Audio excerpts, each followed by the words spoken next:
Do you ever get the feeling that there's one rule for most people and an entirely different set of rules for the super rich? Well, in the case of one of Google's co-founders' recent visits to Fiji, it appears that is literally the case. Here are the details. Larry Page, the co-founder of Google, has spent much of the COVID-19 pandemic on tropical islands in Fiji, entering the country via a government system that allows wealthy individuals to avoid COVID-19 travel restrictions, according to Business Insider.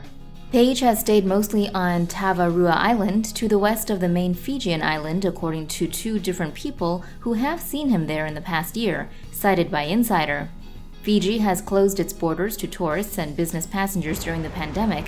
However, it has made an exception for yachts and pleasure craft wanting to explore our islands in the form of what it calls blue lanes. Under the system of blue lanes, yacht owners can enter the country with minimal restrictions, including a negative COVID test. They must quarantine for 14 days, but this includes time spent traveling on their vessels. Page's time in Fiji has been largely unreported. However, a donation of COVID medical supplies he made to the country was briefly made public by a journalist at Fijian broadcasting company News.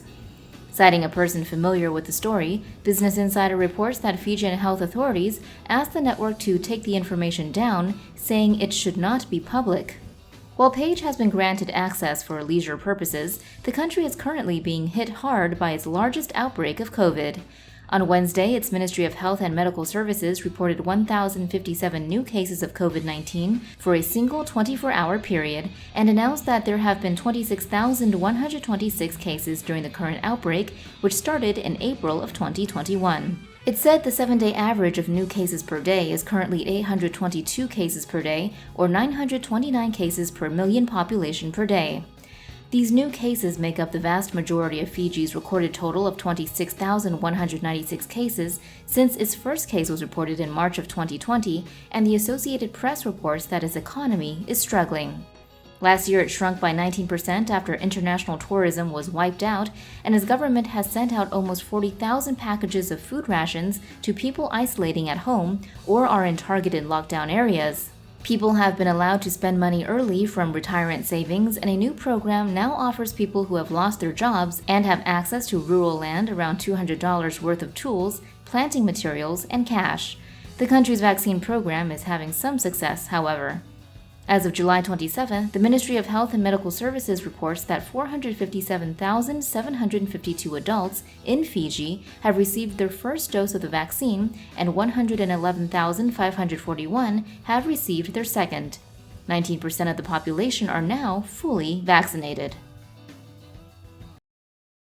Google's sister company Loon has announced it will soon deploy balloons to bring internet access to remote parts of Kenya.